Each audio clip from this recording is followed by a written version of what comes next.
Hello.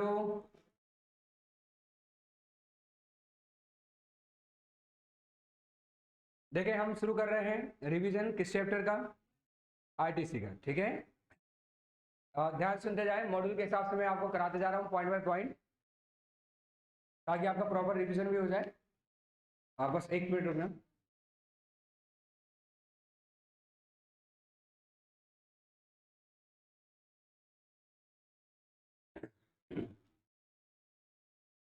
देखें, input tax credit के लिए आपको कौन कौन से सेक्शन पढ़ने हैं। तो आपको पढ़ना है सेक्शन 16, सेक्शन 17, सेक्शन 18। ये मेन सेक्शन है, और कुछ और रेसिडुअल सेक्शन है, वो उतने इंपोर्टेंट सेक्शन नहीं है। सेक्शन 16 निकालें सबसे पहले।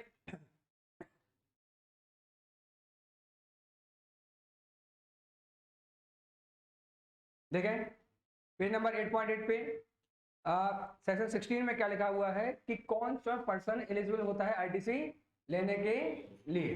कौन सा पर्सन एलिजिबल होता है?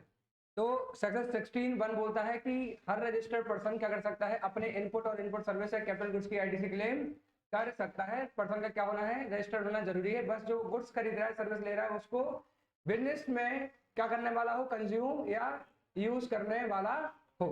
16(2) जो सेक्शन है वो बोलता है कि आपको आईटीसी लेने के लिए 4 कंडीशंस पूरी करनी पड़ेंगी। आईटीसी लेने के लिए आपके पास परचेज का क्या होना चाहिए, इनवॉइस या अदर डॉक्यूमेंट होना चाहिए। दूसरा, आपको गुड्स या सर्विस रिसीव हो गई हो। तीसरा, आपके सप्लायर ने टैक्स का पेमेंट कर दिया हो। चौथा, आपने अपना जीएसटीआर 3B फाइल कर दिया हो। ठीक है, इनवॉइस या अदर डॉक्यूमेंट। इनवॉइस या अदर डॉक्यूमेंट में कौन अदर डॉक्यूमेंट के बेसिस पे आईटीसी क्लेम की जा सकती है। ठीक है, तो टोटल कौन कौन से डॉक्यूमेंट होते हैं जिनके बेसिस पे आईटीसी क्लेम हो सकती है। तो पहला इनवॉइस। अगर आप आरसीएम के तहत गुड्स या सर्विसेज ले रहे हैं तो आपकी सेल्फ जनरेटेड इनवॉइस। ठीक है, अगर आप इंपोर्ट पर जो जीएसटी चुका है उसकी आईटीसी की बात करें तो बिल ऑफ एंट्री के बेसिस पे ले सकते हैं। अगर आप इनपुट सर्विस डिस्ट्रीब्यूटर से आईटीसी आपको मिलेगी तो इनपुट सर्विस डिस्ट्रीब्यूटर के द्वारा इशू की गई इनवॉइस के आधार पे आप आईटीसी क्लेम कर सकते हैं। आ रही बात समझ आपको? दूसरा जो पॉइंट था उसमें लिखा था कि गुड्स या सर्विस आपको रिसीव हो गई हो। अगर गुड्स आपको रिसीव ना हुई हो लेकिन आपके आपके एजेंट को या आपके कंसाइनी को गुड्स रिसीव हो गए हैं तो मानेंगे कि आपको गुड्स और सर्विस रिसीव हो गई है।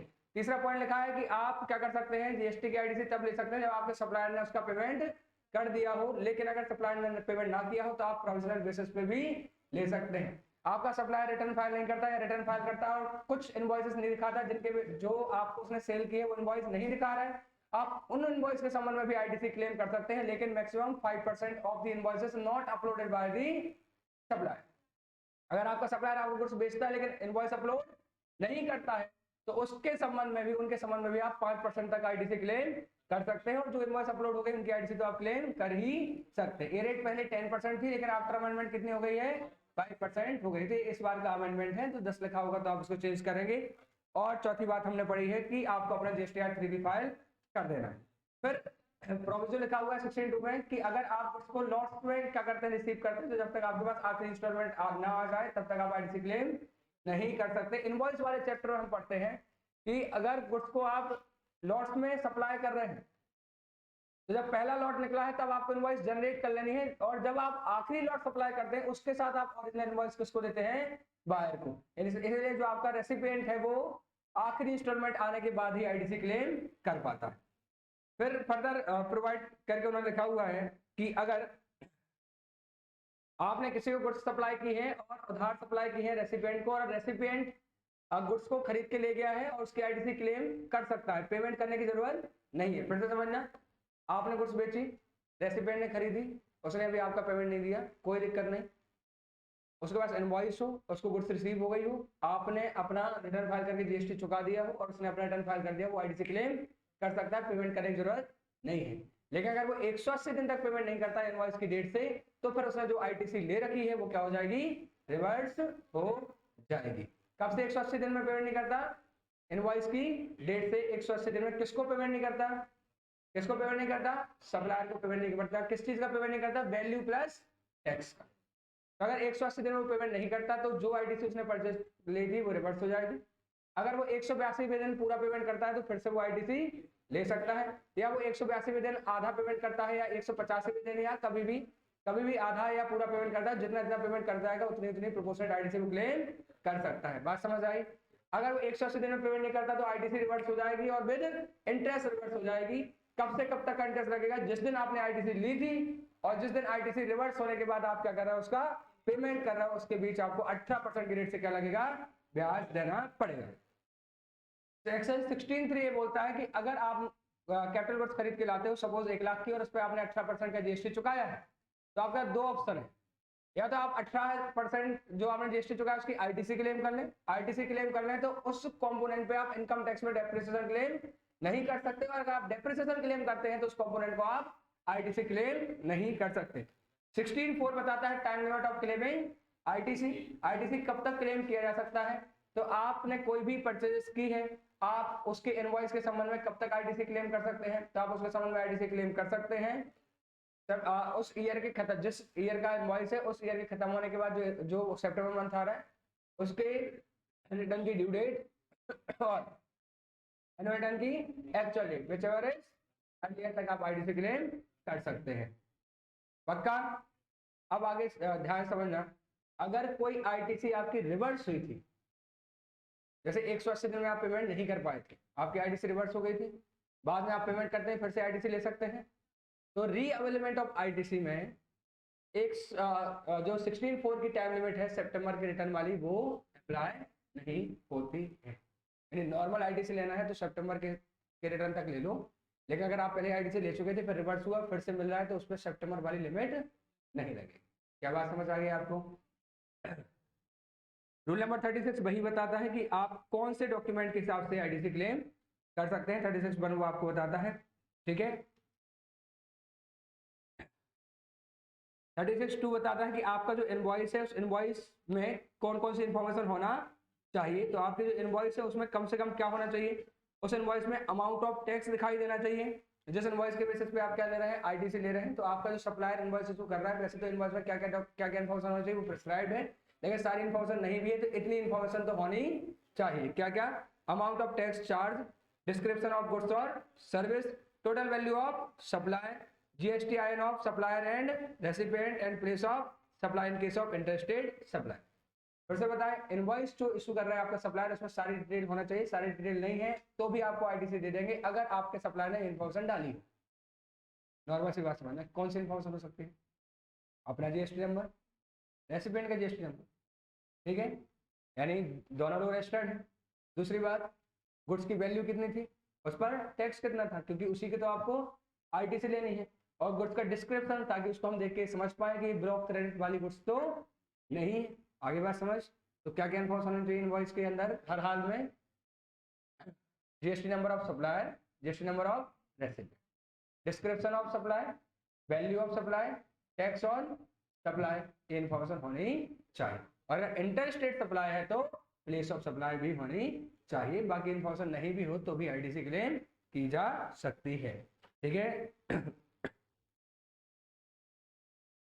आपको आईटीसी नहीं मिलेगी अगर आप फ्रॉड करते हुए पकड़े गए हैं और उस वजह से आपको क्या देना पड़ रहा है, जीएसटी देना पड़ रहा है, तो आपको उसकी कोई आईटीसी नहीं मिलेगी। और 36(4) बोलता है कि अगर आपका सप्लायर इनवॉइस अपलोड नहीं करता है, जो आपने परचेज किया है उसकी इनवॉइस को अपलोड नहीं करता है, तो ऐसे केस में क्या होगा, सुनना ध्यान से। जितनी इनवॉइस सप्लायर अपलोड कर देगा वो आपके जीएसटीआर 2A में दिखेगी, उसके ऊपर आप आईटीसी क्लेम कर सकते हैं। और कुछ इनवॉइस उसने अपलोड नहीं की, उनके संबंध में भी आप आईटीसी क्लेम कर सकते हैं। वो कितना है, 5%। किसका? जो इनवॉइस उसने अपलोड की है उसका 5% आप क्लेम कर सकते हैं प्रोविजनल बेसिस पर। ठीक है। और पहले लिमिट कितनी थी? शुरुआत में 20% थी, और पिछले अटेम्प्ट तक मई 21 तक 10 थी, अभी कितनी हुई है, 5% हो गई है। ठीक है। और रूल 37 180 डेज वाली कंडीशन बताता है कि आपको 180 डेज के अंदर पेमेंट करना होगा, और अदरवाइज आपको 18% के हिसाब से क्या लग जाएगा, टैक्स लग जाएगा। अब आ जाए सेक्शन नंबर 17 पर, देख लें, पेज नंबर 8.23 निकाल लें प्लीज, और सेक्शन 17 बातें ना करें, सुने ध्यान से। सेक्शन नंबर 17 क्या बताता है? सेक्शन 17 बताता है कि किन केसेस में आईटीसी प्रोपोर्शनेट बेसिस पे मिलेगी और किन केसेस में आईटीसी मिलेगी ही नहीं। यानी ये बात करता है प्रोपोर्शनेट आईटीसी और ब्लॉक आईटीसी के केसेस के बारे में। ध्यान सुनते जाना। 17(1) बोलता है कि अगर आप कुछ इनपुट्स लेते हैं और उस इनपुट के अगेंस्ट आप क्या करते हैं, कुछ बिजनेस पर्पज से सप्लाई करते हैं और कुछ अदर पर्पज की सप्लाई करते हैं, यानी आप कुछ गुड्स को जैसे ऐसे समझें कि आप कुछ गुड्स को बेचते हैं और कुछ गुड्स को ड्राइंग करते हैं। तो जो आपने इनपुट खरीदा है, मान लो आप कपड़ा खरीद के लाए हो, उससे कुछ शर्ट बनाई है, कुछ बेच दी और कुछ घर के लिए निकाल ली, तो जो कपड़ा खरीदा है उसकी आईटीसी प्रोपोर्शनेट मिलेगी। कितनी प्रोपोर्शनेट? जितनी बिजनेस पर्पज में इस्तेमाल करी उसकी आईटीसी मिल जाएगी और जितनी पर्सनल पर्पज से इस्तेमाल करी उसकी आईटीसी नहीं मिलेगी। ऐसे ही 17(2) बोलता है कि अगर आप कोई इनपुट लाते हैं, इनपुट सर्विस लाते हैं, कैपिटल गुड्स लाते हैं और आप उनका इस्तेमाल कर रहे हैं किन पर्पज से?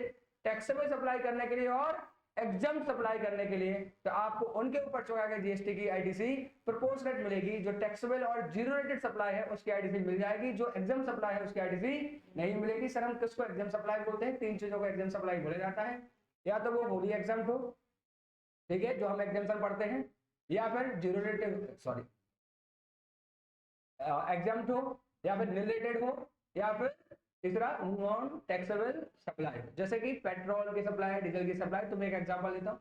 आप बोतल खरीद के लाए हैं, ठीक है, बॉटल्स खरीद के लाए हैं आप, और उन बॉटल्स का इस्तेमाल कर रहे हैं आप तेल बेचने के लिए भी और शराब बेचने के लिए भी, तो कितने की आईटीसी मिल पाएगी? जो बॉटल्स तेल बेचने के लिए आपने इस्तेमाल की है पैकिंग मटेरियल के रूप में, उसकी आईटीसी मिल जाएगी, और जो आपने अल्कोहल बेचने के लिए इस्तेमाल करी उसकी आईटीसी क्लेम नहीं कर पाएंगे। अब इस केस में आईटीसी कैसे निकाली जाती है, इसका फॉर्मूला होता है जो आप पढ़ते हैं T1, T2, T3, T4, ठीक है, वो फॉर्मूला लगता है। एग्जाम ओरिएंटेड नहीं है, मैं बता दूंगा, लेकिन अभी हम आगे बढ़ते हैं, ठीक है। अब सेक्शन 17(3) छोड़ दें। 17(4) क्या बोलता है? बहुत ध्यान से सुनना, ये ऐसे प्रोविजन है जिन पे ध्यान नहीं दिया जाता, तो इसलिए थोड़ा ज्यादा ध्यान से बता रहा हूँ। 17(4) ये बोलता है कि बैंक के केस में बैंक कुछ टैक्सेबल सप्लाई भी करता है और कुछ एग्जाम सप्लाई भी करता है। तो अब उसके जो इनपुट सर्विसेज हैं, जो इनपुट्स हैं, उसमें से कुछ की आईटीसी मिलनी चाहिए और कुछ आईटीसी नहीं मिलनी चाहिए। जैसे बैंक जो लोन देने की सर्विस देता है, लोन के ऊपर ब्याज मिलता है, वो जीएसटी में क्या किया गया है? एग्जाम, यानी बैंक की लोन देने की सर्विस एग्जाम है, करेक्ट। लेकिन बैंक ड्राफ्ट बनाने की सर्विस, डीडी बनाने की सर्विस, चेक इशू करने की सर्विस, ये सर्विस पे क्या लगता है? जीएसटी लगता है। तो अब वो जो भी इनपुट है, इनपुट सर्विस ले रहा है, उसका इस्तेमाल टैक्सेबल सप्लाई के लिए भी कर रहा है और एग्जाम सप्लाई के लिए भी कर रहा है। तो एक तरीका तो है कि आप फॉर्मूला लगा लो कि कितना टैक्सेबल सप्लाई के लिए आपकी इनपुट सर्विस इस्तेमाल हो रही है, कितना एग्जाम के लिए, और फॉर्मूले के हिसाब से जो आईटीसी आए वो आईटीसी ले लो, बाकी आईटीसी क्या करनी पड़ेगी? रिवर्स करनी पड़ेगी। आई बात समझ आपको? दूसरा तरीका बैंकिंग केस में दिया गया है कि आपकी जितनी भी आईटीसी होती है उसकी 50% आईटीसी ले लो और 50% छोड़ दो, आपको हिसाब किताब लगाने की जरूरत नहीं है, ठीक है। ये हुआ। अब पढ़ रहे हम 17(5) जो मोस्ट इंपोर्टेंट है, ये है ब्लॉक क्रेडिट के संबंध में कौन कौन सी क्रेडिट ब्लॉक की गई है। इसमें सबसे पहला पॉइंट है मोटर व्हीकल के संबंध में, पैसेंजर वाली मोटर व्हीकल के संबंध।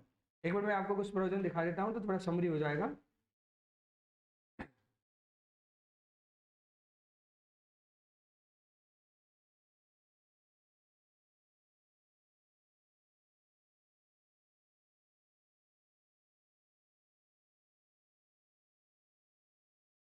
हाँ बोले।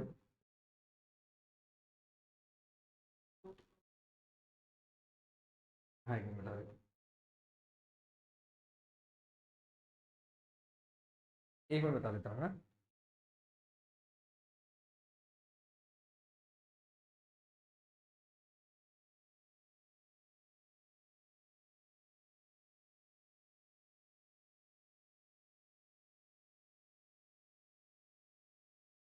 देख लें, एक मिनट बस देख लें, फिर उनका 17(4) का सेकंड प्रोविजन उन्होंने पूछा है, बता देता हूँ। आप यहाँ देखें पहले ध्यान से, 17(5) हम पढ़ रहे हैं ब्लॉक क्रेडिट, तो 17(5) में लिखा है मोटर व्हीकल के संबंध में आईटीसी की ब्लॉक की गई। देखना क्या होता है, मोटर व्हीकल किन को उनको ब्लॉक करनी थी आईटीसी। कई बार क्या होता है, डायरेक्टर के लिए गाड़ियां खरीदी जाती है, महंगी महंगी लग्जरी गाड़ियां, ठीक है, BMW, ऑडी, उस पर जीएसटी, चूंकि वो लग्जरी कार है, जीएसटी की रेट 18 की जगह कितनी हो जाती है? 28% हो जाती है, और उतना ह्यूज जीएसटी का वो क्या क्लेम करते थे? आईटीसी। और वो ऐसे बोलते थे कि ये तो हमने बिजनेस पर्पज से खरीदी है।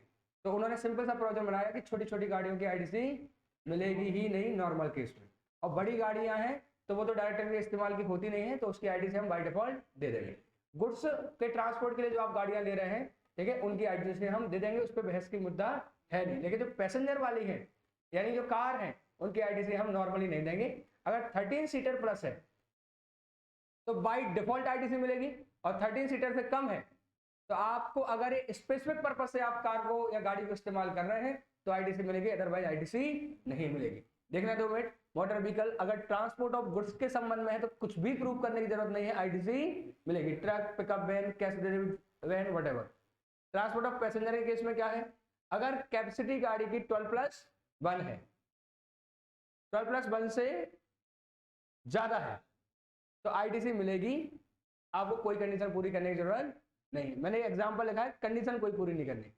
13 से ज्यादा सीटर की गाड़ी है, आईटीसी क्लेम कर लो, क्योंकि हम पता है आपको कि डायरेक्टर के लिए तो 13 सीटर से ज्यादा की होगी नहीं, मिनी बस में थोड़ा ना डायरेक्टर घूमेगा, ठीक है। अच्छा, तो फिर 13 सीट वाली भी कौन से डायरेक्टर की होती है, लेकिन वैनिटी वैन तो हो सकती है ना डायरेक्टर की, यानी कि लग्जरी कार हो सकती है 4 सीटर, 6 सीटर, 7 सीटर, या वैनिटी वैन हो सकती है, ठीक है। और वैनिटी वैन से ऊपर जो निकल गई वो स्टाफ बस हो सकती है। तो 13+ सीटर है तो उसकी आईटीसी हम दे देंगे, क्योंकि वो तो स्टाफ बस टाइप की ही होगी। 13 सीटर से कम है या 13 सीटर तक है तो आईटीसी मिलेगी, अगर उन मोटर व्हीकल का इस्तेमाल इन 3 पर्पज से किया जा रहा है। या तो आप उनको लाए हो क्योंकि आपको उनको फर्दर सप्लाई करना है, यानी वो आपके लिए स्टॉक एंड ट्रेड है, या आप उनसे ट्रांसपोर्ट ऑफ पैसेंजर की टैक्सेबल सप्लाई करते हैं, यानी आप आगे से टैक्स लेके आते हैं, या तीसरा आप क्या करते हैं, ड्राइविंग सिखाते हैं, उसमें आप क्या कर रहे हैं 13 सीटर से नीचे वाली गाड़ी इस्तेमाल कर रहे हैं तो आईटीसी मिलेगी, अदरवाइज आईटीसी नहीं मिलेगी। क्लियर है क्या? गुड्स के केस में ऐसा कोई रिस्ट्रिक्शन नहीं है। अब है 17.5, एक मिनट, डबल ए,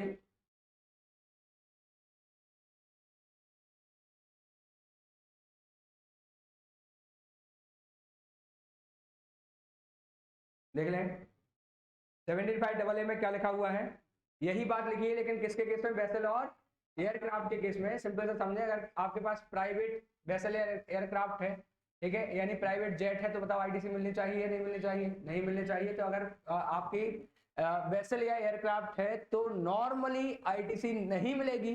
आईटीसी मिलेगी अगर आपने वो वेसल एयरक्राफ्ट खरीदा है उसको बेचने के लिए या ट्रांसपोर्ट ऑफ पैसेंजर के लिए, या फिर आप क्या करते हैं फ्लाइंग या नेविगेटिंग सिखाते हैं, तो अब आईटीसी क्लेम कर सकते हैं। अब एयरक्राफ्ट या वेसल के 2 पर्पज हो सकते हैं, ट्रांसपोर्ट ऑफ पैसेंजर भी हो सकता है और ट्रांसपोर्ट ऑफ गुड्स भी हो सकता है। तो अगर आपने ट्रांसपोर्ट ऑफ गुड्स के लिए खरीदा है तो फिर कोई कंडीशन पूरी नहीं करनी है, आपको डायरेक्ट आईटीसी मिल जाएगी। लेकिन ट्रांसपोर्ट ऑफ पैसेंजर वाला है तो इन्हीं केसेस में आईटीसी मिल पाएगी, या तो आपने उसको बेचने के लिए खरीदा हो, या आप ट्रांसपोर्ट ऑफ पैसेंजर के लिए खरीदा हो, या आप ट्रेनिंग दे रहे हैं नेविगेटिंग की या फ्लाइंग की, ठीक है। फिर अगला पढ़ रहे हैं following 17.5 A B. 17.5 A B क्या बोलता है, ध्यान से सुनना। अगर आप सर्विसेज लेते हैं जनरल इंश्योरेंस की, सर्विसिंग की, रिपेयर या मेंटेनेंस की, ध्यान सुनना, आप कार का रिपेयर मेंटेनेंस करा रहे हैं, अगर वो 13+ सीटर है तो उस कार की आईटीसी मिलती है, उसके रिपेयर मेंटेनेंस पे जीएसटी लगेगा, उसकी भी आईटीसी मिल जाएगी। अगर वो 13 सीटर से नीचे की कार है तो उस पर आईटीसी नहीं मिलती, तो रिपेयर एंड मेंटेनेंस पे जीएसटी लगेगा, उसकी आईटीसी भी नहीं मिलेगी। लेकिन 13 सीटर से नीचे की कार अगर आप 3 पर्पज से इस्तेमाल करते हैं तो आईटीसी मिलती है, तो उनकी रिपेयर और सर्विसिंग पे भी जो जीएसटी चुकाओगे उसकी भी आईटीसी आपको मिल जाएगी। क्या आपको बात समझ आ गई पूरी? ठीक है, एक मिनट देख लें प्रोविजन, और बस आगे के प्रोविजन बहुत छोटे हैं तो इनको बस देख लें। 17.5 ए में service of general insurance, servicing and maintenance in respect of motor vehicle covered in A और AA up to 12+1 seater motor vehicle, aircraft और वेसल्स। इस केस में क्या होगा, अगर आपने उसको यूज किया है फॉर स्टॉक एंड ट्रेड के रूप में, ट्रांसपोर्ट सर्विसेज के लिए या ड्राइविंग नेविगेटिंग के लिए, तो जो आप उन व्हीकल का इंश्योरेंस करा रहे हैं उस पर जीएसटी चुका रहे हैं, सर्विसिंग करा रहे हैं जीएसटी चुका रहे हैं, रिपेयर मेंटेनेंस करा रहे हैं जीएसटी चुका रहे हैं, उसकी आईटीसी मिलेगी, अदरवाइज आईटीसी नहीं मिलेगी, ठीक है। और ट्रक के आपने इंश्योरेंस कराया था, आईटीसी मिलेगी या नहीं मिलेगी? रिपेयर मेंटेनेंस की आईटीसी मिल जाएगी, ठीक है, कोई डाउट नहीं है। दूसरा मुद्दा ये है जो उन्होंने नीचे लिखा, उसके उन्होंने ये लिखा कुछ केसेस में हम आईटीसी दे देंगे। दूसरा केस क्या है? दूसरा ये केस है कि आप इंश्योरेंस की सर्विस लेते हैं एक छोटी सी कार के संबंध में, 13+1 से सीटर की कार के संबंध में, क्योंकि आपको फर्दर इंश्योरेंस की सर्विस देनी है। तो अगर आप री इंश्योरेंस की सर्विस ले रहे हैं, मतलब इंश्योरेंस की सर्विस देने के लिए इंश्योरेंस की सर्विस ले रहे हैं, तो आपको आईटीसी मिल जाएगी। या आपने मैन्युफैक्चरिंग की है कार और उसके लिए इंश्योरेंस की सर्विस ले रहे हैं, यानी कि टाटा कंपनी की अगर 4 व्हीलर कार भी है और उसका उन्होंने इंश्योरेंस कराया है, तो उसकी आईटीसी क्लेम कर सकते हैं। और आपकी कंपनी में 4 व्हीलर कार है और आपने उसका इंश्योरेंस कराया, तो आप आईटीसी क्लेम नहीं कर सकते। आई बात समझ? अगला पॉइंट है 17.5 बी। 17.5 बी ये बोलता है कि आपको कौन कौन सी आईटीसी नहीं मिलेगी। आप फूड्स एंड बेवरेजेस की, आउटडोर कैटरिंग की, ब्यूटी ट्रीटमेंट की, हेल्थ सर्विस की, cosmetic, plastic surgery, leasing, renting, hiring of motor vehicles की, इनके केस में आपको आईटीसी नहीं मिलेगी। ठीक है, और आप आईटीसी क्लेम कर सकते हैं, लेकिन अगर आप कैटरिंग की सर्विस इसलिए ले रहे हैं ताकि आप आगे कैटरिंग की सर्विस दे सकें, आप ब्यूटी ट्रीटमेंट की सर्विस इसलिए ले रहे हैं क्योंकि ब्यूटी ट्रीटमेंट से संबंधित कोई आउटवर्ड सप्लाई आपको करनी है, तो आप इनकी इनपुट सर्विसेज की भी आईटीसी क्लेम कर सकते हैं। आई बात समझ? यानी एक एग्जांपल दे रहा हूँ छोटा सा। एक बैंक है, वो अपने एम्प्लॉय को क्या कर रहा है, खाने पे ले जा रहा है क्लोजिंग मंथ में कि चलो आपको क्या कराते हैं, आउटडोर कैटरिंग की सर्विसेज लेके वो खाना खिलाते हैं। तो अगर बैंक क्या कर रहा है, 10,000 रुपये खर्च कर रहा है अपने एम्प्लॉय के खाने पीने पे और उस पर जीएसटी भी चुका रहा है, उसकी आईटीसी क्लेम नहीं कर पाएगा। लेकिन एक होटल क्या कर रहा है, कहीं से खाना मंगा रहा है ताकि वो अपने जो भी क्लाइंट है उनको वो खाना खिला सके, तो होटल ने जो खाना खरीदा और जीएसटी चुका है, उसकी उसको आईटीसी मिल जाएगी, क्योंकि वो उस खाने का इस्तेमाल अपनी आउटवर्ड सप्लाई के लिए कर रहे हैं। कोई डाउट तो नहीं है आपको? ठीक है।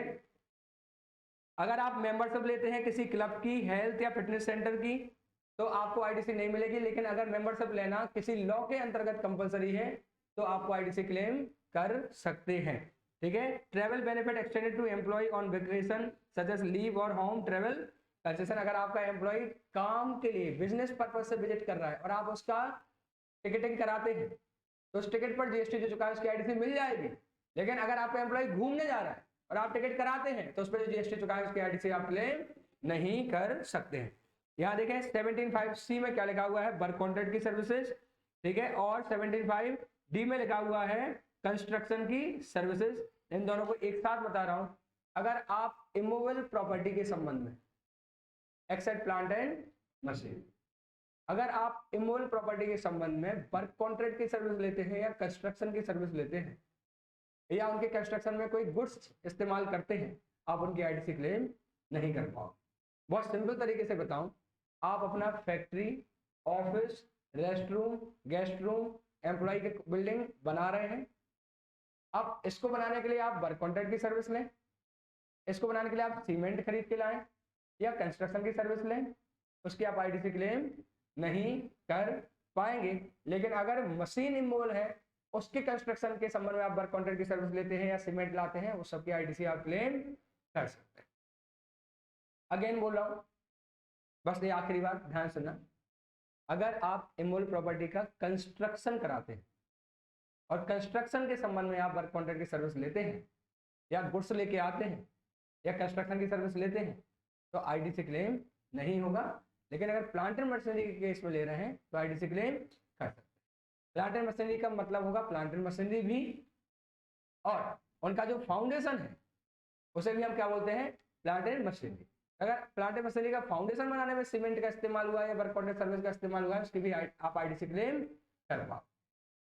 अब जो यहाँ एक और एडिशनल पॉइंट निकल के आता है वो ये है कि कंस्ट्रक्शन का मीनिंग क्या होता है। तो उन्होंने बोला कंस्ट्रक्शन का मतलब कंस्ट्रक्शन भी होगा, रिनोवेशन भी होगा, ठीक है, ऑल्ट्रेशन भी होगा, एडिशन भी होगा, इस सबको हम कंस्ट्रक्शन मानेंगे।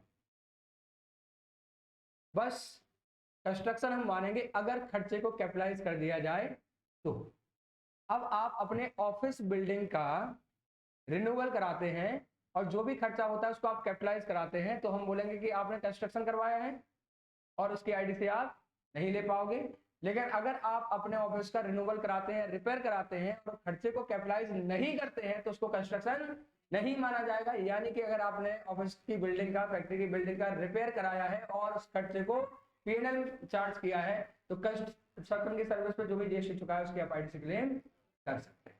ठीक है, यानी अगर रिपेयर को कैपिटलाइज किया है तो आईटीसी नहीं मिलेगी, अगर रिपेयर को पीएनएल में चार्ज किया है तो आईटीसी मिल जाएगी। मशीन के संबंध में रिपेयर को कैपिटलाइज किया है तो भी आईटीसी मिल जाएगी, आपने पीएनएल में डाला है तो भी आईटीसी मिल जाएगी, इसमें कोई प्रॉब्लम नहीं। ठीक है, आगे देखें। अच्छा, ये छोटे छोटे पॉइंट हैं। कंपोजिशन स्कीम के सप्लायर जो होते हैं, उन वो जो खरीदते हैं उसकी आईटीसी नहीं ले सकते, वो जो बेचते हैं उसकी आईटीसी पास नहीं कर सकते हैं। ये हो गया है ना। एफ पॉइंट देखें, इसमें क्या लिखा है, एनआरटीपी जो इंपोर्ट करके सामान लाता है उसके संबंध में तो आईटीसी क्लेम कर सकता है, लेकिन एनआरटीपी जो इंडिया से सामान खरीदता है उसकी आईटीसी क्लेम नहीं कर सकता। जी पॉइंट में लिखा हुआ है कि आप पर्सनल कंजम्पशन के लिए कोई गुड्स या सर्विस का इस्तेमाल करते हैं उसकी आईटीसी क्लेम नहीं कर पाएंगे। एच पॉइंट में लिखा है अगर आपकी गुड्स खरीदी जो आपने थी, जो आपके इनपुट थे, वो क्या हो जाते हैं, लॉस हो जाते हैं, स्टोलन हो जाते हैं, डिस्ट्रॉय हो जाते हैं, राइट ऑफ कर देते हैं आप, या डिस्पोज ऑफ कर देते हैं बाय वे ऑफ गिफ्ट और फ्री सैंपल, तो आप उसकी आईटीसी क्लेम नहीं कर पाएंगे। And any tax paid in accordance with the provision of 74, 129 और 30। आप फ्रॉड के केस में या अदरवाइज किसी केस में आप पकड़े जाते हैं, स्मगलिंग केस में पकड़े जाते हैं और आप वहां जीएसटी चुकाते हैं तो उसके आईटीसी आप क्लेम नहीं कर पाए। ठीक है, प्लांट एंड मशीनरी की डेफिनेशन लिखी हुई है। प्लांट एंड मशीनरी में इंक्लूड होता है apparatus, equipment, machinery fixed to earth. ठीक है, and includes such foundation and structural support but exclude land, building और any other civil structure, telecommunication tower and pipelines laid outside the factory premise. यानी factory के अंदर pipeline है तो plant and machinery, और factory के बाहर पाइपलाइन है तो प्लांट एंड मशीनरी नहीं मानी जाएगी। इसके संबंध में एक एग्जांपल दूं तो सुनना ध्यान से। फैक्ट्री के अंदर पाइपलाइन बिछा रहे हैं और उसमें कुछ खराबी आई, रिपेयर कराते हैं, या पाइपलाइन बिछाने में कंस्ट्रक्शन की सर्विसेज हम लेते हैं तो उसकी आईटीसी हमें मिल जाएगी। और फैक्ट्री के बाहर जो पाइपलाइन बिछाई जा रही है उसके संबंध में हम कंस्ट्रक्शन की सर्विस लेते हैं, उसकी आईटीसी हम नहीं ले पाएंगे क्योंकि वो प्लांट एंड मशीनरी में नहीं आएंगे, वो इमोल प्रॉपर्टी बन जाए।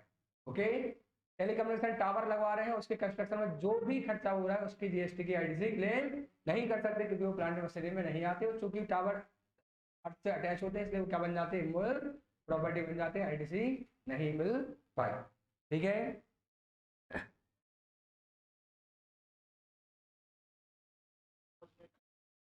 कैसा?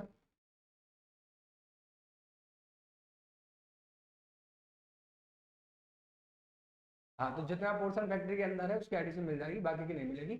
अच्छा, जो और टेक्निकल जाए तो आप बाउंड्री बनवा लें एक, तो आईटीसी पूरी मिल जाएगी।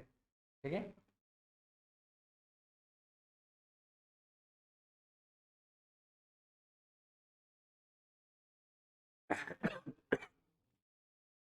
यहाँ देखें पेज नंबर 8.28, प्लीज देखें। रूल 42, रूल 42 वही है जो कॉमन इनपुट्स के आईटीसी के डिस्ट्रीब्यूशन के बारे में बात करता है, जो 17(1) में और 17(2) में हम पढ़ते हैं। ये एग्जाम ओरिएंटेड नहीं है तो आप एग्जाम के हिसाब से तो ना पढ़े, फिर भी एक बार बता देता हूं कि क्या लिखा हुआ है। ठीक है, प्लीज ध्यान सुनना।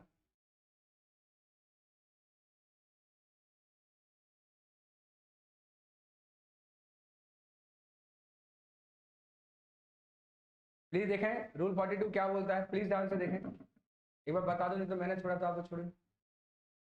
Apportionment of common credit, rule 42 read with section 17(1) and 17(2). पहले एक कहानी सुनना ध्यान से।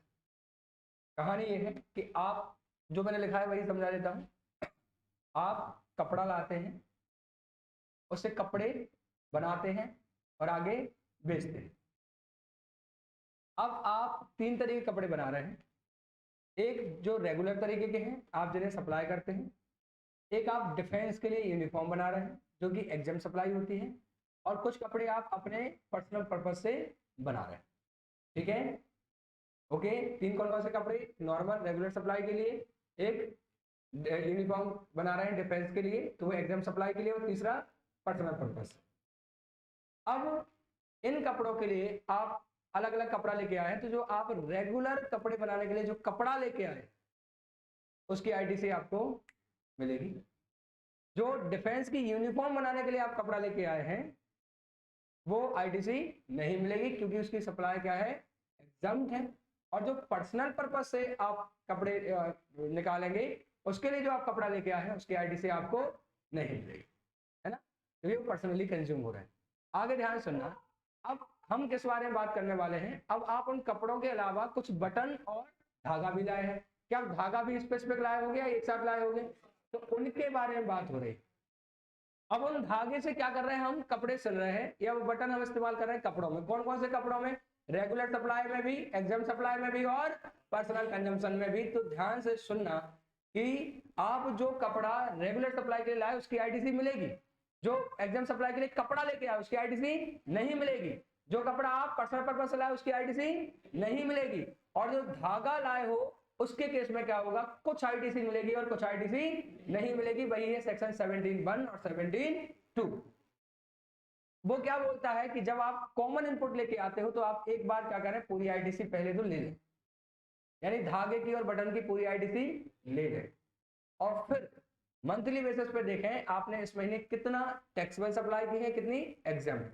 तो प्रोपोर्शनल आईटीसी जो निकल रही है एग्जाम सप्लाई के रिलेटेड और पर्सनल सप्लाई के रिलेटेड, उतनी प्रोपोर्शनल आईटीसी आपको क्या करनी पड़ेगी, रिवर्स करनी पड़ेगी। आई बात समझ, पक्का, ठीक है। अब मैं आपको फॉर्मूला समझा देता हूँ, 2 से 3 मिनट लगेंगे, लेकिन आप बहुत पेशेंस से सुनेंगे, ठीक है। तो यहाँ देखना क्या हो रहा है, यहाँ एक मैंने क्वेश्चन बनाया हुआ है, तो वो देख लें। Total GST paid in all input and input service, तो लिखा है GST paid on input used exclusively for non business purpose. जो मुझे पर्सनल पर्पस से कपड़े बनाने उसके लिए जो मैं कपड़ा लेके आया वो 30,000 रुपए का, उस पर सीजीएसटी लगा और 30,000 का एसजीएसटी लगा। GST paid on input used exclusively for making exempt supply, जो डिफेंस की यूनिफॉर्म बनानी है उसके लिए जो कपड़ा लेके आया एक्सक्लूसिवली उसमें इस्तेमाल होने वाला कपड़ा, यानी धागा एक्सक्लूसिवली इस्तेमाल हो रहा है या कॉमन हो रहा है। मैं यहाँ बोला कि जो मैं डिफेंस की यूनिफॉर्म में एक्सक्लूसिवली इस्तेमाल करने के लिए कपड़ा लाया हूँ उस पर मैंने कितना टैक्स चुकाया है, 20,000। और आईटीसी मेरी कुछ ब्लॉक है कितनी, 15,000। और नीचे लिखा है GST paid on input use exclusively for making taxable supply and related supply. जो टैक्सेबल सप्लाई यानी नॉर्मल कपड़े सिलने के लिए जो कपड़ा लाया हूं वो उसकी जीएसटी कितना है, 1 लाख और 1 लाख। अब फिर से देख लेना, टोटल जीएसटी पे करा है मैंने 180 में से 30,000 मैंने चुकाया है ऐसे कपड़े पर जिसको मैं पर्सनल पर्पज से इस्तेमाल करूंगा।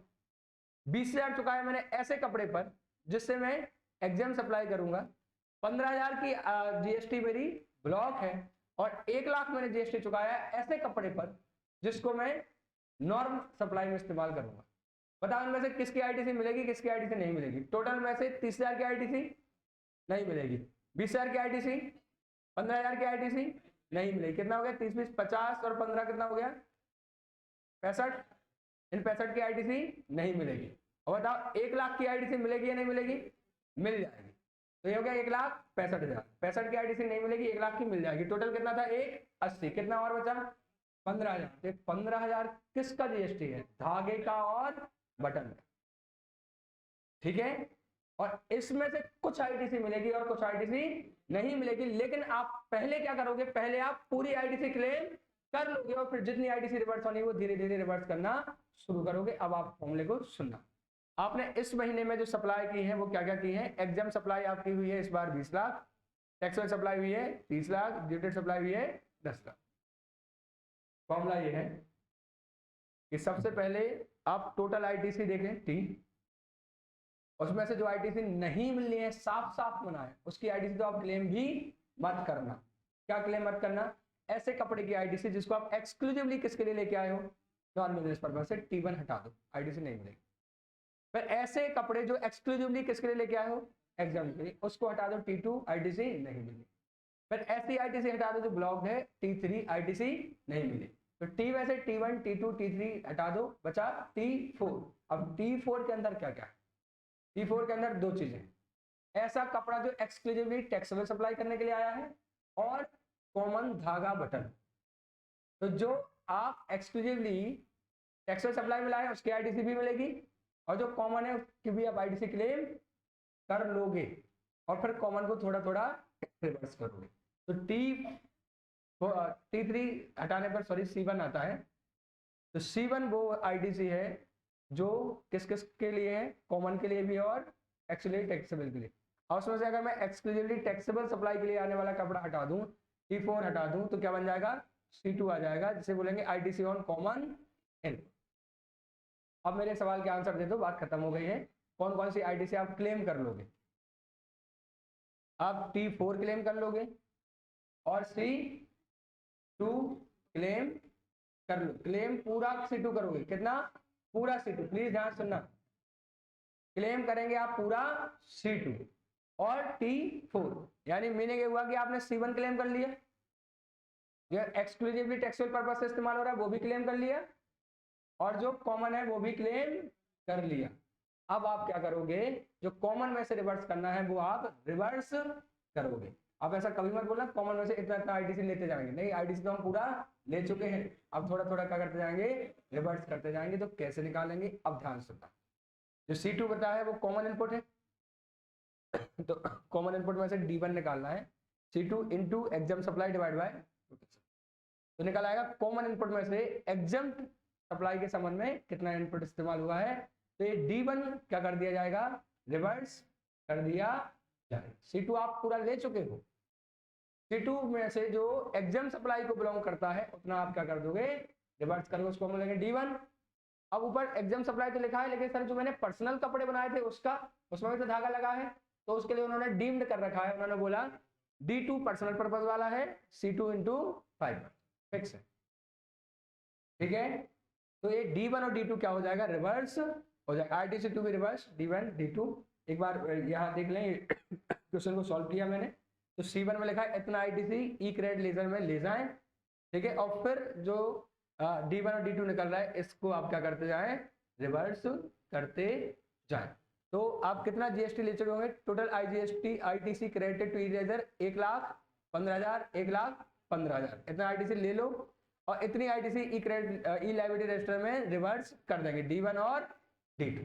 ओके, बताएं जो ITC लेते हैं वो कहाँ जाती है, ई क्रेडिट लेजर में, जो रिवर्स होती है वो कहाँ रिवर्स होती है, ई लायबिलिटी रजिस्टर, ठीक है, ई लायबिलिटी रजिस्टर रिवर्स होता है, मतलब ITC रिवर्स होती है तो ई क्रेडिट लेजर में रिवर्स नहीं होती, कहाँ जोड़ दी जाती है, लायबिलिटी रजिस्टर में जोड़ दी जाती, ठीक है। ये हमने पढ़ा। अब हम पढ़ रहे हैं, ये हमारा हो गया सेक्शन कौन सा, 17 कंप्लीट हो गया है, ठीक है। इसमें से कुछ चीज़ें इंपोर्टेंट नहीं भी हैं, आप उसको इग्नोर कर सकते हैं, कुछ चीज़ें आगे आने वाली है तो मैं समझाऊंगा। अब आप निकाल लें सेक्शन 18, ठीक है।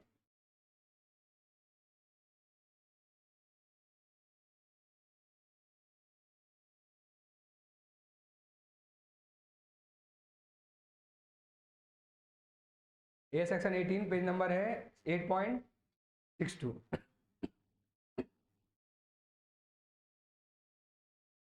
शुरू करें, ठीक है, इसमें ज़्यादा टाइम नहीं लगेगा और ये इंपोर्टेंट भी बहुत है, ध्यान सुनो, सुने ध्यान से, वापस आ जाए। 18(1) में क्या लिखा हुआ है, 18(1) के 4 क्लॉज है, A B C और D, प्लीज सुने, हेलो बात ना करें। 18(1) के 4 क्लॉज हैं, 18(1) A B C D। 1 में क्या लिखा हुआ है, 18(1) A में क्या लिखा हुआ है, अगर आप आज तक रजिस्टर्ड नहीं थे और फिर आप लायबल फॉर रजिस्ट्रेशन होते हैं और आप उसके 30 डेज में एप्लीकेशन दे देते हैं और आपको रजिस्ट्रेशन मिल जाता है, तो आप उस दिन से रजिस्टर्ड माने गए हैं जिस दिन आप लायबल फॉर रजिस्ट्रेशन हुए हैं। आप आज तक रजिस्टर्ड नहीं थे और अब आप रजिस्टर्ड हो गए, तो जिस दिन आप रजिस्टर्ड हो गए हैं उसके जस्ट पिछले दिन आपके पास जो भी स्टॉक पड़ा था उन सब की अब आप ITC क्लेम कर सकते हैं, लेकिन केवल इनपुट की ITC क्लेम होगी, इनपुट सर्विस और कैपिटल गुड्स की ITC क्लेम नहीं होगी, ठीक है। अब 18(1) A बोलता है कि आप जब एप्लीकेशन टाइम पे देते हो तो आप रेट्रोस्पेक्टिवली क्या हो जाते हो, रजिस्टर्ड हो जाते हो। 18(1) B बोलता है अदर केस में रजिस्ट्रेशन, यानी आप वॉलंटरी रजिस्ट्रेशन ले रहे हैं या फिर आप कभी भी रजिस्ट्रेशन ले रहे हो, 30 डेज में आपने एप्लीकेशन नहीं दिया, उस केस में आप कब से रजिस्टर्ड मानते हो, जिस दिन आपके पास रजिस्ट्रेशन सर्टिफिकेट आ जाए। 18(1) B बोलता है कि अदरवाइज आपने अगर रजिस्ट्रेशन लिया है तो आप उस दिन से इफेक्टिव माने जाते हैं जिस दिन आपका रजिस्ट्रेशन सर्टिफिकेट आ जाए। अगर आपका रजिस्ट्रेशन सर्टिफिकेट आज आया है तो कल रात तक आपके पास जो स्टॉक बच गया था, आप अभी तक अनरजिस्टर्ड थे तो आपने आईडीसी नहीं ली होगी, आप आज से रजिस्टर्ड हैं तो कल रात तक जो आपके पास स्टॉक बचा था उस सब की आप आईडीसी क्लेम कर सकते हैं। क्या कोई डाउट आपको? अब 18(1)(c क्या बोलता है, देखना ध्यान से। 18(1)(c बोलता है आप पहले कॉम्पोजिशन स्कीम में थे और अब आप नॉर्मल स्कीम में आ रहे हैं। ठीक है, पहले किस में थे? कॉम्पोजिशन में, और अब आप नॉर्मल स्कीम में आ रहे हैं। तो कॉम्पोजिशन स्कीम में थे तो आप जो भी गुड्स सर्विस खरीदते थे या मशीन खरीदते थे आईडीसी लेते होंगे या नहीं लेते होंगे? लेते होंगे या नहीं? अब आप नॉर्मल स्कीम में आ रहे हैं तो आपके पास अब जो भी स्टॉक में पड़ा हुआ है आप जब भी बेचोगे तो जीएसटी लेके आओगे, क्योंकि आप नॉर्मल स्कीम में हो। तो कॉम्पोजिशन स्कीम में जिस दिन तक थे आईडीसी नहीं मिली थी, लेकिन अगर आप नॉर्मल स्कीम में आ जाते हैं तो जिस दिन आप नॉर्मल स्कीम में आते हैं उसके जस्ट पिछले दिन आपके पास जो भी स्टॉक पड़ा हुआ था आप उसकी आईडीसी क्लेम कर सकते हैं। और जो भी आपके पास स्टॉक पड़ा हुआ था और जो भी कैपिटल गुड्स पड़ा हुआ था आप उसकी भी आईडीसी क्लेम कर सकते हैं, लेकिन इनपुट सर्विस की आईडीसी तब भी नहीं मिलेगी। यानी रजिस्ट्रेशन के केस में ए और बी में केवल इनपुट की आईडीसी मिलती थी, लेकिन सी केस में जहां कॉम्पोजिशन से नॉर्मल में आते हो आप इनपुट की भी आईडीसी ले सकते हो और कैपिटल गुड्स की भी आईडीसी ले सकते हो। अब इनपुट तो क्या है, जो स्टॉक पड़ा है उसकी पूरी आईडीसी मिल जाएगी, लेकिन मशीन की आईडीसी कैसे लेंगे? तो आप पहले कॉम्पोजिशन स्कीम में थे तो पहले से मशीन का इस्तेमाल कर रहे हो और आगे भी करोगे, तो कुछ आईडीसी नहीं मिलनी चाहिए और कुछ आईडीसी मिलनी चाहिए। करेक्ट। चौथा पॉइंट और पढ़ लो, फिर कॉमन बता देता हूं। चौथे पॉइंट में लिखा है कि आप पहले एग्जाम सप्लाई करते थे, अब आप टैक्सेबल सप्लाई कर रहे हैं। तो पहले जो आप इनपुट खरीदते थे उसकी आईडीसी आपने नहीं ली होगी, आप जो मशीन खरीदते थे उसकी आपने आईडीसी नहीं ली होगी, इनपुट सर्विस की भी आईडीसी नहीं ली होगी। अब आप जिस दिन से टैक्सेबल सप्लाई करने लगे हैं उस दिन के पहले जो भी आपके पास स्टॉक में इनपुट पड़ा था उसकी हम आईडीसी दे देंगे, पूरे स्टॉक की आईडीसी दे देंगे, क्योंकि वो तो आप जब भी आप बेचोगे टैक्स लेके आओगे। और मशीन की भी जो पीरियड अब आप इस्तेमाल करने वाले हो थोड़ा आप इस्तेमाल कर चुके हो तो थोड़ा सा छोड़ के बाकी आईडीसी दे देंगे, लेकिन इनपुट सर्विस की आईडीसी नहीं। क्या इतनी बात समझ आई? यानी 18(1) वो सारे केसेस कवर करता है जहां पहले आईडीसी नहीं मिलती थी और अब आईडीसी मिलनी है। तो दो केसेस में केवल इनपुट की और आने वाले दो केसेस में इनपुट और कैपिटल गुड्स की। ध्यान से सुनना, यहां बताता हूं प्रोविजन। इनपुट तो जो स्टॉक पड़ा है पूरी आईडीसी मिलेगी, मशीन की कितनी आईडीसी मिलेगी, तो कैपिटल गुड्स की आईडीसी कितनी मिलेगी। सपोज करो आप पहले एक साल कॉम्पोजिशन स्कीम में थे, अब आप नॉर्मल स्कीम में आ रहे हैं। तो आपके पास जिस दिन कॉम्पोजिशन स्कीम में थे उसी दिन मशीन खरीद ली थी, तो एक साल से आपके पास मशीन है।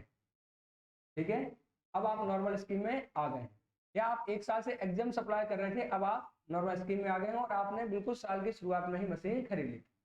तो होना क्या चाहिए, एक साल की आईडीसी नहीं मिलनी चाहिए, बची हुई आईडीसी मिलनी चाहिए। तो उन्होंने बोला है कि आपने मशीन की कैपिटल गुड्स की इनवॉइस की डेट से आज तक जितने क्वार्टर क्या किया है, मशीन को इस्तेमाल किया है, उतने क्वार्टर्स की आईटीसी छोड़ दो, बाकी आईटीसी आप क्लेम कर सकते हैं। क्या कोई doubt?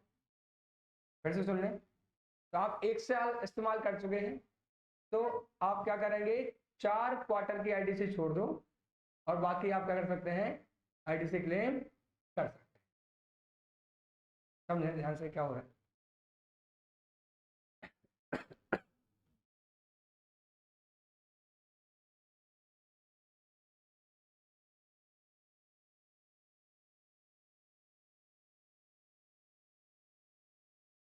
Rule 40, proportionate ITC on capital goods in case of 18(1)(c) and D.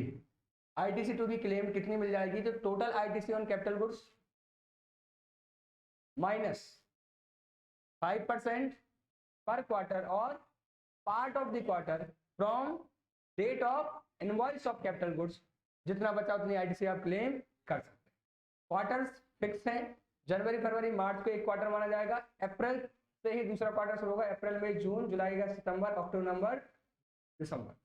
अब टेक्निकल प्रॉब्लम क्या आ रही है, टेक्निकल ये प्रॉब्लम है, जैसे एक एग्जांपल मैंने लिया तो देखना गवर्नमेंट ने अपना कैसे फायदा उठाया है।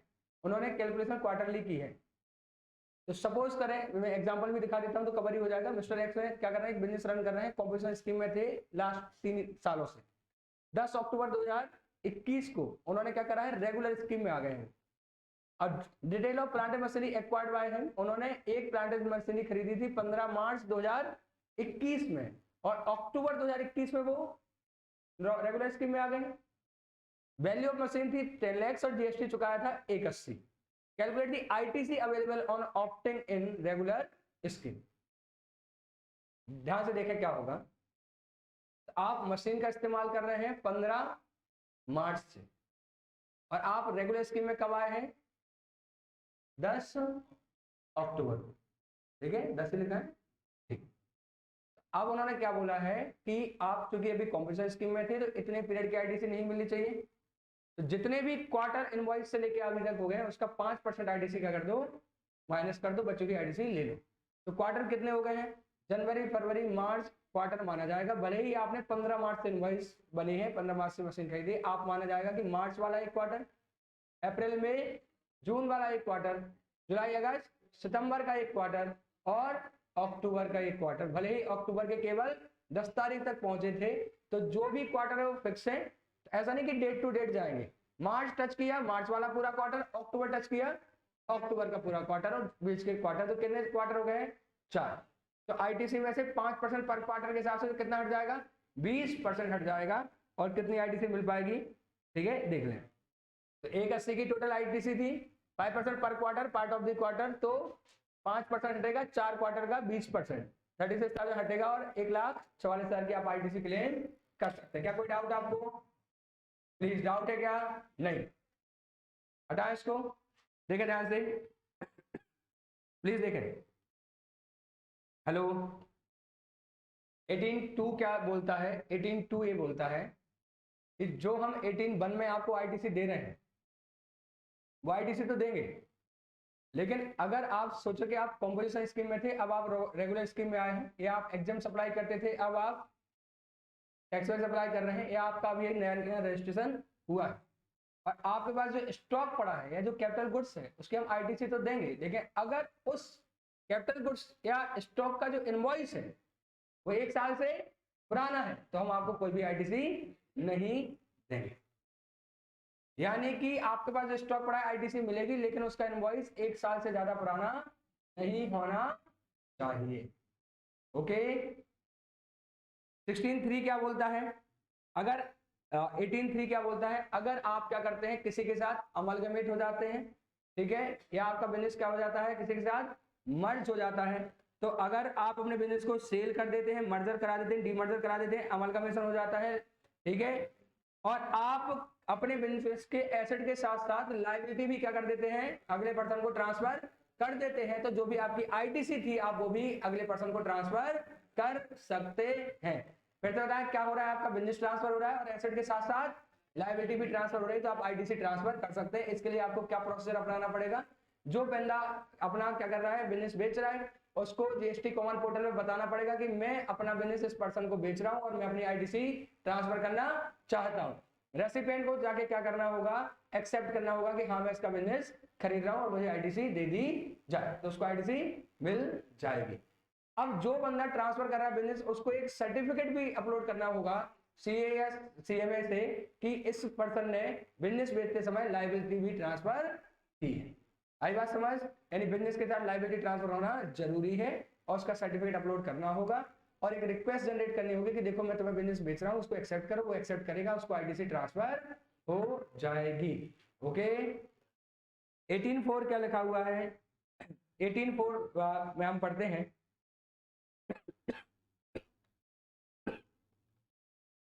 अगर आपकी एग्जाम सप्लाई थी और अब वो क्या हो जाती है, एक मिनट,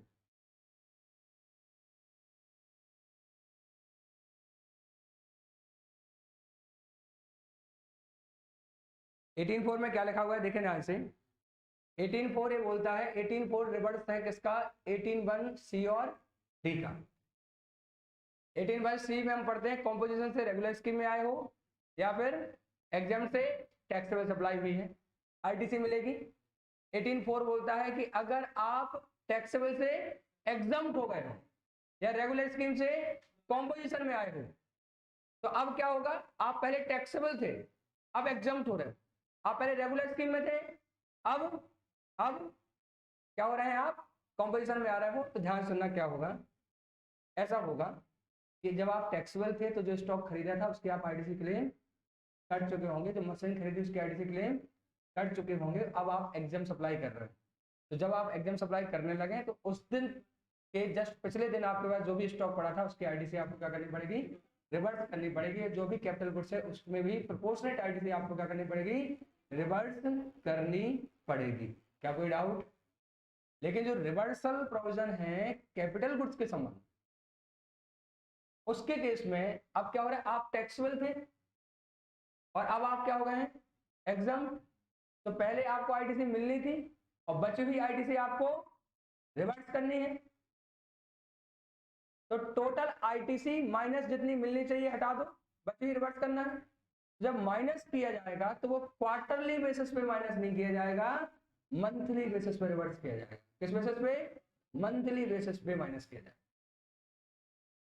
यानी जब आपको आईटीसी दे रहे हैं तो वो ऐसा बोल रहे हैं कि जितने महीने आप टैक्सेबल पर्पस से इस्तेमाल कर चुके हो कैपिटल गुड्स को, उतने महीने की आईटीसी ले लो। और जब वो आपसे आईटीसी, जब आप पहले कॉम्पोजिशन स्कीम में थे और बाद में टैक्सेबल हुए थे, तो उन्होंने बोला कि यार आप तो कॉम्पोजिशन स्कीम में थे, तो जितने समय तक कॉम्पोजिशन स्कीम में थे उतनी आईटीसी छोड़ दो। तो छोड़ने के लिए क्वार्टरली बेसिस पे छोड़ो और लेने के लिए मंथली बेसिस पे। अब हमारे एग्जांपल में 15 मार्च को मशीन खरीदी गई थी और 10 अक्टूबर को हम बेची नहीं, किस स्कीम में आ गए थे, कॉम्पोजिशन से नॉर्मल। बताएं कितने महीने हुए थे, मार्च, अप्रैल, मई, जून, जुलाई, अगस्त, सितंबर, अक्टूबर, यानी 8 महीने। Please please please please please ध्यान सुने, ध्यान से सुने, ध्यान से सुने। अब अगर आप पहले टैक्सेबल सप्लायर थे और आपने 15 मार्च को मशीन खरीदी थी और आप 10 अक्टूबर से एग्जम्प्ट सप्लायर बन जाते, तो उनको बोलते कि वो क्या बोलेंगे आपको कि देखो मशीन आपने मार्च से लेकर अक्टूबर इस्तेमाल करी है तो उतना आईटीसी आप ले लो, बाकी रिवर्स करो। तो वो आपको 8 महीने का आईटीसी देते और बाकी रिवर्स कराते, यानी आईटीसी देंगे तो मंथली बेसिस पे। और जब आप पहले किस स्कीम में थे, कॉम्पोजिशन में थे, और फिर किस में आए, टैक्सेबल में, तो उन्होंने बोला कि आज के बाद की आईटीसी ले लो लेकिन पुरानी तो छोड़ दो। तो हमने कहा कितनी छोड़ना है, बोले कितने क्वार्टर इस्तेमाल करा है, तो हमने कहा 4 क्वार्टर। तो उन्होंने 4 क्वार्टर मतलब 12 महीने की आईटीसी लेने के, कम करने के बाद हमें आईटीसी दी थी। और जब हमें आईटीसी लेनी है तो देखें आप किस तरीके से कैलकुलेशन कर रहे हैं, और जब हमें आईटीसी रिवर्स करनी है तो किस तरीके से कैलकुलेशन कर रहे हैं, दोनों को कंपेयर कर लें। मैंने एक एग्जांपल लिखा है जिसमें कंपेयर किया गया है, दोनों चीजों को कंपेयर किया है मैंने, लेकिन आपको समझ आ गया क्या, अच्छे से पक्का समझ आ गया? यानी चलो प्रोविजन भूल जाओ 2 मिनट के लिए। जब आपको आईटीसी मिलने वाली है तो ऐसी कैलकुलेशन की जाएगी कि आईटीसी कम निकले, और जब आपको आईटीसी रिवर्स करनी है तो ऐसी कैलकुलेशन की जाएगी कि आईटीसी रिवर्सल ज्यादा। तो जितनी आपको आईटीसी मिलनी है तो 8 महीने की आईटीसी दे रहे हैं, और जब आईटीसी काटने की बात हुई तो उन्होंने 4 क्वार्टर की आईटीसी काटी। ठीक है, कोई डाउट तो नहीं आपको, पक्का समझ आ गया? देखें 18(4) इस सेक्शन हमने पढ़ा। अब हम पढ़ते हैं 18(5). 18(5) क्या बोल रहा है? 18(5) कुछ नहीं बोल रहा है। और 18(6) में क्या लिखा है?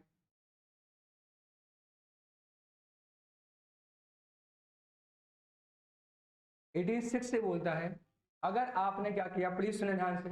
18(6) से बोलता है अगर आपने कोई, अच्छा 18(4) क्लियर है आपके दिमाग में? ठीक है, 18(1) और डी का उल्टा है 18(4). 18(1) और डी में क्वार्टरली कैलकुलेशन थी, लेकिन 18(4) में मंथली कैलकुलेशन थी। अब इन दोनों को भूल जाओ। 18(6) से बोलता है कि आपने कोई प्लांट एंड मशीनरी खरीदी, कोई कैपिटल गुड्स खरीदी, आपने उसकी आईटीसी ली और आप उसको बाद में क्या करते हो, बेच देते हो। तो बेच देते हो तो फिर आपने जो आईटीसी ली है उसमें से कुछ पोर्शन तो आप ले लो, लेकिन बाकी पोर्शन आपको क्या करना पड़ेगा, रिवर्स करना पड़ेगा। कोई डाउट तो नहीं? ठीक है। अब उनका ये कहना है कि अगर आप प्लांट एंड मशीनरी खरीद रहे हैं और आप सपोज करो उनको उसको 2 साल इस्तेमाल करके वो बेच देते हैं, तो प्लांट एंड मशीनरी को 18(6) के पर्पज से 5 साल की लाइफ माने, तो अगर आप 2 साल इस्तेमाल कर चुके हैं यानी 24 महीने इस्तेमाल कर चुके हैं, तो 24 महीने की आईटीसी ले लें, टोटल आईटीसी को 5 सालों में बांटे, मतलब 60 महीनों में बांटे। आप 2 साल इस्तेमाल कर चुके हैं कैपिटल गुड्स का, तो 24 महीने की आईटीसी ले लें और बचे हुए 36 महीने की आईटीसी रिवर्स कर।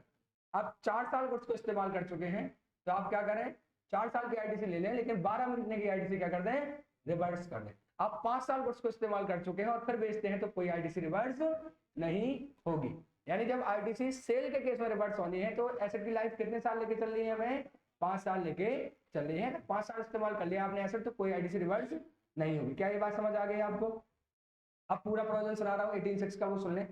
अगर आप कैपिटल गुड्स बेचते हैं 5 साल के अंदर, तो 60 महीने की लाइफ मानते हुए जितना पीरियड आप इस्तेमाल कर चुके हैं उतनी आईटीसी को छोड़ के बाकी आईटीसी आपको रिवर्स करनी पड़ेगी। या फिर जब आप मशीन को बेचते हैं, वो जितने में बिक जाती है उसकी सेल वैल्यू पे जितना जीएसटी आपको मिला है, वो जीएसटी व्हिचएवर इज हायर आपको जमा करना होगा। यानी आईटीसी रिवर्सल और ट्रांजैक्शन वैल्यू पर जीएसटी व्हिचएवर इज हायर आपको क्या करना पड़ेगा, रिवर्स करना होगा। क्या इसमें कोई आप डाउट है? पक्का? अदरवाइज मैं आपको इसका एग्जांपल दिखा देता, लेकिन मेरे हिसाब से इसमें डाउट नहीं होगी, तो हम कंटिन्यू कर, जरूरत नहीं है, ठीक है। अगला पॉइंट देखें ध्यान से, बस खत्म होने वाला है। अगले पॉइंट में लिखा हुआ है कि जहां आप brakes, moulds, dies, jigs, fixers वगैरह बेचते हैं, यानी आप सांचे वगैरह बेचते हैं, तो सांचे क्या 5 साल चल जाते होंगे? नहीं। तो अगर सांचे 6 महीने में टूट गए, 1 साल में टूट गए, आप उनको बेच रहे हो, तो उन्होंने बोला सांचा खरीदा था, जीएसटी दी थी। जब सांचा बेचो तो सेल वैल्यू पे जितना जीएसटी आ रहा है बस आपको वो जमा करना पड़ेगा। आईटीसी रिवर्स करने जैसा कोई प्रोविजन नहीं लगेगा। मशीन पे आईटीसी रिवर्स करने का प्रोविजन लगेगा, छोटे मोटे चीजों पे, mould, dice, jigs and fixer पे आईटीसी रिवर्स करने का प्रोविजन अप्लाई नहीं होगा। ठीक है, रूल 40 में आपको ऑलरेडी बता चुका हूं, जो भी रूल आगे आने वाले हैं मैं आपको 41 भी बता चुका हूं। ठीक है, 41 ए के संबंध में है।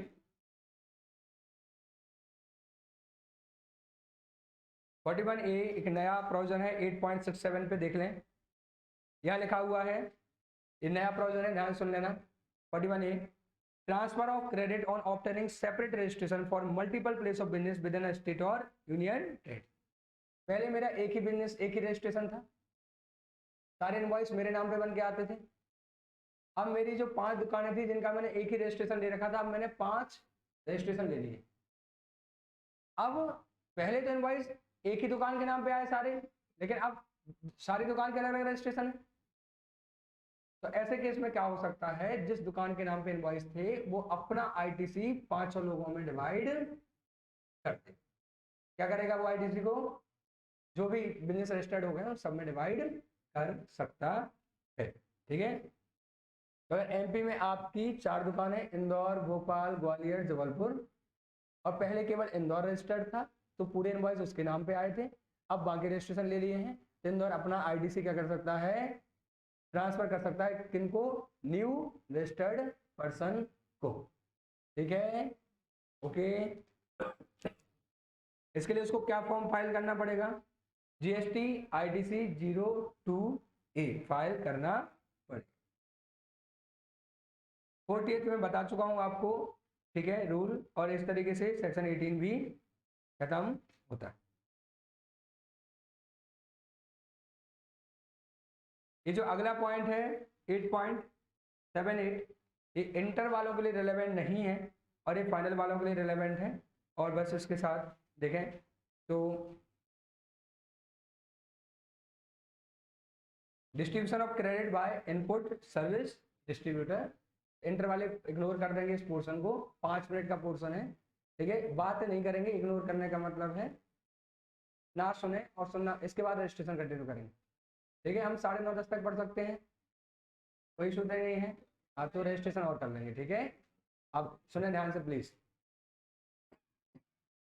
सुन रहे हैं फाइनल वाले, इंटर वाले बिल्कुल शांत बैठेंगे। ठीक है, इनपुट सर्विस डिस्ट्रीब्यूटर के केस में आईटीसी कैसे डिस्ट्रीब्यूट होती है। हम कौन सा चैप्टर पढ़ रहे हैं? आईटीसी। कौन सा पढ़ रहे हैं? आईटीसी। इनपुट सर्विस डिस्ट्रीब्यूटर क्या होता है, कैसे आईटीसी बढ़ती है। तो मान लो कि एक हेड ऑफिस है और उसके 5 ब्रांच, यही एग्जांपल कांस्टेंट रखेंगे। हेड ऑफिस इंदौर में है, एमपी में, 2 ब्रांच एमपी में है और 3 ब्रांच बाहर। ओके, अब सुनो ध्यान से। अब कई ऐसी सर्विसेज हैं जो हेड ऑफिस लेता है, उसका पेमेंट भी हेड ऑफिस करता है। जैसे कोई रिसर्च की सर्विस हो रही है, हेड ऑफिस लेगा। ऑडिट की सर्विस हो रही है, हेड ऑफिस के नाम पे बिल बन के आएगा, एक एक ब्रांच के नाम पे बिल बन के नहीं आएगा। तो हम ऑडिट को भी एग्जाम्पल में सेट कर देते हैं। अब सुनो ध्यान से, हमने इनपुट सर्विस ली है, ऑडिट की सर्विस ली है और बिल हेड ऑफिस के नाम पे बन के आया है, जबकि ऑडिट तो सारी ब्रांच का हुआ है। अब हेड ऑफिस तो कोई आउटवर्ड सप्लाई भी नहीं करता जिसके अगेंस्ट वो क्या कर सके, ऑडिट की आईटीसी क्लेम कर सके। तो हेड ऑफिस क्या कर सकता है, उस आईटीसी को अपने ब्रांच को डिस्ट्रीब्यूट कर सकता है। इसको हम बोलते हैं, हेड ऑफिस को बोलेंगे हम इनपुट सर्विस डिस्ट्रीब्यूटर। अब उसको डिस्ट्रीब्यूट करने के लिए उसको क्या करना पड़ेगा, एक इनवॉइस जनरेट करनी पड़ेगी, जिस इनवॉइस के थ्रू वो क्या करेगा, यानी कि वो अपने ब्रांच पे एक इनवॉइस भेजेगा और सर्विसेज दिखाएगा कि इतनी सर्विस तुम्हारे नाम पे एलोकेट की है, इतनी सर्विस इसके नाम पे एलोकेट की है और इतने पे तुम क्या कर सकते हो, जीएसटी क्लेम कर सकते हो। अब जब ब्रांच, क्योंकि वो सेपरेटली रजिस्टर्ड है, तो जब वो अपना रिटर्न फाइल करेगी तो आईटीसी क्लेम करने के लिए इनपुट सर्विस डिस्ट्रीब्यूटर की इनवॉइस को अपलोड करेगी, उस बेसिस पे उसको क्या मिल जाएगी, आईटीसी मिल जाएगी। यही हम पढ़ते हैं कि कौन से डॉक्यूमेंट के बेसिस पे आईटीसी क्लेम कर सकते हो। तो हम पढ़ते हैं invoice, self generated invoice, input service distributor की इनवॉइस। अब कितना कितना आईटीसी डिस्ट्रीब्यूट कर सकते हो, किस किस को आईटीसी डिस्ट्रीब्यूट कर सकते हो, जो जो ब्रांच वो कॉमन सर्विस इस्तेमाल कर रहे हैं केवल उन्हीं को आप आईटीसी डिस्ट्रीब्यूट कर सकते हो। और जिस जिस प्रोपोर्शन में वो लोग क्या कर रहे हैं, कॉमन सर्विसेज का इस्तेमाल कर रहे हैं, उसी प्रोपोर्शन में आप आईटीसी ट्रांसफर कर सकते हो।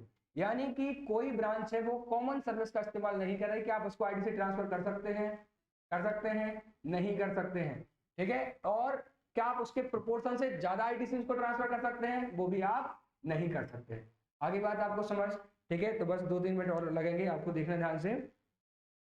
तो आप क्या कर सकते हैं, जो भी आपका सेंट्रल टैक्स है या इंटीग्रेटेड टैक्स है, आप उसको ट्रांसफर कर सकते हैं, उनकी इनपुट टैक्स क्रेडिट ट्रांसफर कर सकते हैं। और कैसे करेंगे आप, आपको इनवॉइस इशू करनी पड़ेगी, उसके बेसिस पे वो क्या करेंगे, क्रेडिट ले लेंगे, ठीक है। अब यहाँ लिखा है the amount of credit distributed shall not exceed the amount of credit available for distribution. आप उतनी ही क्रेडिट बांट सकते हैं जितनी है, जितनी आपके पास है। आगे लिखा है क्रेडिट ऑफ टैक्स क्या करते हैं, ओनली टू दैट रेसिपिएंट। आप उसी रेसिपिएंट को क्रेडिट बांट सकते हैं जो रेसिपिएंट क्या कर रहा है, इनपुट सर्विसेज का इस्तेमाल कर रहा है, ठीक है। अगर इनपुट सर्विस एट्रीब्यूटेबल है मोर देन 1 रेसिपिएंट को, तो आप उनको कैसे बांटेंगे, प्रो राटा बेसिस पे, on the basis of their turnover in the state in the relevant period, ठीक है, to the aggregate of turnover of all such recipient. सारे रेसिपिएंट का एग्रीगेट टर्नओवर क्या है और एक ब्रांच का टर्नओवर क्या है, ऐसे प्रोपोर्शनेट कर करके आप आईटीसी डिस्ट्रीब्यूट कर सकते हैं। इसका प्रैक्टिकल क्वेश्चन नहीं पूछा जाएगा, थ्योरेटिकल पूछा जाएगा, इसलिए उस तरीके से ध्यान देते जा, ठीक है। यही बात कॉमन बात है, वो ऐसा लिखा हुआ है कि 5 ब्रांच है लेकिन 3 ही इनपुट सर्विस लेती है, तो 3 को बांटेंगे, और सारी लेती है तो सारी को बांटेंगे। आगे क्या लिखा हुआ है देखना, रिलेवेंट पीरियड का मतलब क्या हुआ है, तो अगर आपका पिछले फाइनेंशियल ईयर का टर्नओवर अवेलेबल है तो पिछले फाइनेंशियल के टर्नओवर के बेसिस पे बांट दें, या फिर आप क्या कर सकते हैं, जो लास्ट क्वार्टर है उसके टर्नओवर के बेसिस पे भी आप इनपुट सर्विस डिस्ट्रीब्यूट कर सकते हैं, ठीक है। अब जो आपका रेसिपिएंट ऑफ क्रेडिट है और जो सप्लायर ऑफ गुड्स है, ठीक है, और सर्विसेज है, उनका दोनों का क्या होना चाहिए, पैन नंबर एक ही होना चाहिए। मतलब हेड ऑफिस उन्हीं ब्रांच को क्या कर सकता है, आईटीसी डिस्ट्रीब्यूट कर सकता है जो सेम पैन नंबर के अंतर्गत रजिस्टर्ड, रजिस्ट्रेशन नंबर अलग अलग है लेकिन पैन नंबर सेम है। या आप किसी बाहर वाले को भी इनपुट सर्विस दे सकते हो क्या, डिस्ट्रीब्यूट कर सकते हो क्या, नहीं, अपने ही लोगों को कर सकते हो। आपकी जो ग्रुप कंपनीज है, जो ग्रुप ब्रांचेस है, उनको आप डिस्ट्रीब्यूट कर सकते हो, ठीक है। बस इसके अलावा बहुत इंपॉर्टेंट नहीं है ये जो पोर्शन बचे हैं, ठीक है। अगर आपने गलती से ज्यादा आईटीसी बांट दी है, आपने ऐसे ब्रांच को आईटीसी बांट दी जिसको आईटीसी नहीं देनी चाहिए, तो उसको क्या करा जाएगा, उसको रिकवर किया जाएगा from such recipient along with interest. तो आप उसको इंटरेस्ट के साथ रिकवर करेंगे। अगर डिस्ट्रीब्यूट कर दिया आपने credit contravention of the provision, या फिर एक्सेस डिस्ट्रीब्यूशन ऑफ क्रेडिट कर दी है, और बोला उतनी क्रेडिट बांटो जितनी आपके पास है, उन्हीं को बांटो जो कॉमन सर्विस ले रहे हैं। अगर आप कॉन्ट्रावेंशन करते हो तो उनसे क्या कर ली जाएगी, आईटीसी रिकवर कर ली जाएगी। पहले क्या, procedure for distribution of input tax credit एक ज्यादा आपके काम का नहीं है। अच्छा, इनपुट सर्विस डिस्ट्रीब्यूटर अपना जो रिटर्न फाइल करते हैं वो कैसे फाइल करते हैं, जीएसटीआर 6 में। एक बात बहुत इंपॉर्टेंट है जो मैं बोलना भूल गया, अगर हेड ऑफिस का जीएसटी में रजिस्ट्रेशन है और वो इनपुट सर्विस डिस्ट्रीब्यूटर के रूप में काम करना चाहते हैं, तो उनको इनपुट सर्विस डिस्ट्रीब्यूटर के रूप में एक बार अलग से भी रजिस्ट्रेशन लेना पड़ेगा। यानी कि हेड ऑफिस के 2 रजिस्ट्रेशन होंगे, एक नॉर्मल पर्सन के रूप में, क्योंकि नॉर्मल तो है ही, और अब वो अपनी इनपुट सर्विस का क्या करना चाह रहा है, डिस्ट्रीब्यूट करना चाह रहा है, तो उसको अलग से भी रजिस्ट्रेशन लेना पड़ेगा। नॉर्मल पर्सन के रूप में अपने आप वो क्या करेगा, जीएसटीआर 1 और 3 भी फाइल करेगा, और इनपुट सर्विस डिस्ट्रीब्यूटर के रूप में वो क्या फाइल करेगा, जीएसटीआर 6 फाइल करेगा। क्योंकि जब वो सेल दिखाएगा तब उसके रेसिपिएंट क्या दिखाएंगे, परचेज दिखाएंगे, और उसके थ्रू रिफ्लेक्ट होगा और वो उसको आईटीसी क्लेम कर सकता है। ओके ठीक है, तो ये पोर्शन खत्म हो गया, ये आप देख लेना, ये अब किसी काम का ब्रेक की कोई जरूरत नहीं है। अच्छा, हाउ टू यूटिलाइज आईटीसी पता है आपको, ये पॉइंट छूट गया है, बता देता हूँ, बहुत कॉमन पॉइंट है और बहुत इंपॉर्टेंट भी है। आईटीसी कैसे लेना है, इसमें थोड़ा कंफ्यूजन आ जाती है, ध्यान से सुनना। सेक्शन 49 वगैरह में लिखा हुआ है और सेक्शन 50 में लिखा हुआ है ब्याज के बारे में, ठीक है। 49 ध्यान से सुनना प्लीज, सुन रहे हैं आप?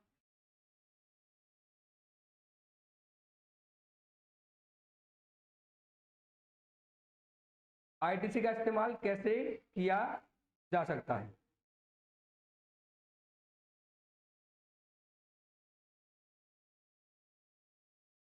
ये देखें section 49 manner of utilisation of ITC. मैं बोलना शुरू कर रहा हूँ, एक ही बार बोलूंगा, मैं मानूंगा कि आप ध्यान से सुन रहे हो। थोड़ा क्या है, बार बार आपको लगेगा कि एक जैसे प्रोविजन बोल रहा हूँ जबकि वो अलग अलग प्रोविजन होंगे, इसलिए थोड़ा सा ध्यान से। पहली बात, आईजीएसटी चुकाने के लिए अगर आपके पास क्या क्या लायबिलिटी हो सकती है, आईजीएसटी की लायबिलिटी हो सकती है, सीजीएसटी की लायबिलिटी हो सकती है, एसजीएसटी की लायबिलिटी हो सकती है।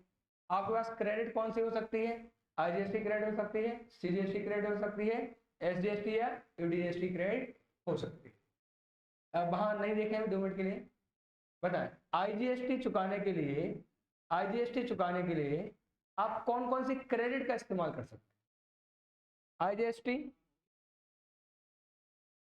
एक मिनट इतना तो खत्म करें, लोग गर्दन उठी हुई दिख जाती, हाँ इतना खत्म कर दूं ना। कुछ बच्चे लाइट चली गई तो अंदर आ गए कि अच्छा लगेगा यार, तो बस 5 मिनट का टाइम दें आप, ठीक है, सुने ध्यान से, तो भी बिना लाइट के पढ़ाऊंगा, 2 मिनट सुन लें, इसको तेज करो। हाँ नहीं नहीं, एक्सप्रेशन देने थे, प्लीज शांत रहें, एकदम शांत हो जाए, आवाज आवाज ज्यादा निकलती नहीं है ना, पल दो पल का शायर हूँ टाइप चल रहा है। सुनो,